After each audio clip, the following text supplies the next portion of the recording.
Ah, Goonies 2, the game that confused so many of us. The story's well known now, of course. And if you've watched my earlier videos, then you've already seen the first Goonies game. But so many of us were wondering, where is Goonies 1? I figured it was the Goonies computer game. And plenty of other people assumed that the movie was Goonies 1, and the game was a sequel to the movie. In Japan, the game has a subtitle, Furelli Saigo no Chosen, or The Furelli's Final Challenge. There's actually a cutscene that introduces the story, where Ma Furelli appears on television to tell the Goonies that she's kidnapped their mermaid friend Annie.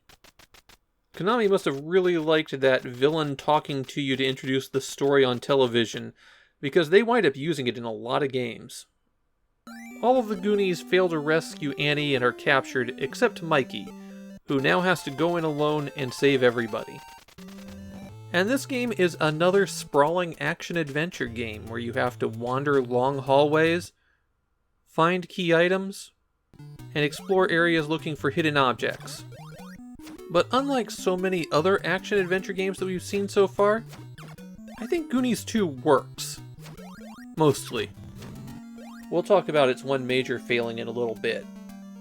The thing is, in games like Masho or Touch, which had these vast worlds that you needed to explore to find items, the worlds were too big and too generic. A lot of identical locations meant that it was very easy to get lost. The level design in Goonies 2 is actually good. There's a lot of clever signposting with things like how broadly the colors change. The areas are contained enough that it's easy to keep track of your position without resorting to mapping. And I think there's enough distinctive features to make navigating easy. Oh, here's this spot where I had to climb up. I remember that. An interesting quirk of the Goonies 2 map is how it's double layered. Through some of these doors you can cross over into what's called the back side of the map. I never found it to be confusing though, because it doesn't really matter if you're on the front side or the back side. They're just distinct areas linked by these first-person tunnels.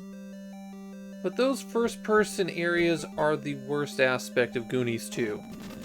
They're always from the same perspective. You can't rotate left or right. And that can mean that there are doorways behind you that you can't see. There's also lots of hidden items in these areas. Things like power-ups hidden in the walls, or additional passages. And the consequence of that is in every single room, you have to punch the wall, hit all the surfaces with the hammer, and look around while wearing the glasses that reveal invisible items. Or you could use a guide. It's not as bad as it could be because there aren't a whole lot of rooms to check, but it's unnecessarily tedious. The first-person views also have one of my least favorite interface design choices. When you're using items, you have to hit B to go to a second page. There's no real reason to implement it that way. It's just confusing. There aren't many puzzles, but there are some things like hit this old woman in the head repeatedly to get her to give up a key item. Also in the first-person rooms, you might find Konami Man who will refill your entire life, or one of the Goonies locked up in a cage. Getting the keys to those cages is a bit of a pain. You can only carry a few keys at a time, and you need them to open safes as well as the cages. Enemies drop keys, usable weapons, and health, but they do this very rarely. Early on, you'll probably have to stop and grind for keys for a while in order to open up the next section. Your primary weapon in Goonies 2 is a yo-yo. In fact, the sticker on the box is for a yo-yo giveaway. You can get a ranged attack with a slingshot. It has limited ammunition though. You can also find this boomerang. I find it kind of difficult to use. It takes too long to travel and come back. Be careful if you're using it while crossing the bridge. These skulls will eat the boomerang and fly away. There are two sub-weapons you can activate by pressing up and hitting B. The bomb drops at your feet, and it works a lot like the bomb in the first Goonies game. It can also be used to reveal secrets.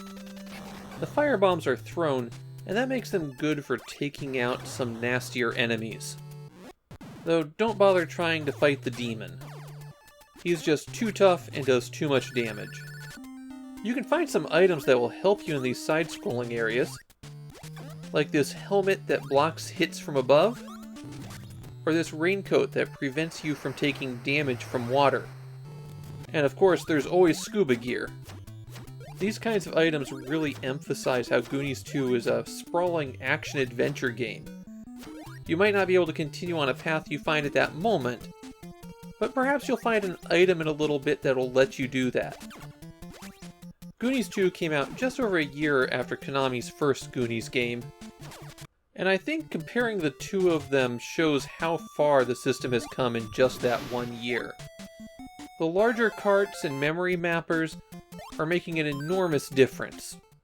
Even with the flaws in Goonies 2, I think this is the game that cements Konami's position as the top developer on the Famicom. Other companies are still struggling to find their way, or haven't really been able to take advantage of the changing technology. Konami, on the other hand, just keeps making high-quality games, and they keep getting better. In early 1987, nobody else even comes close.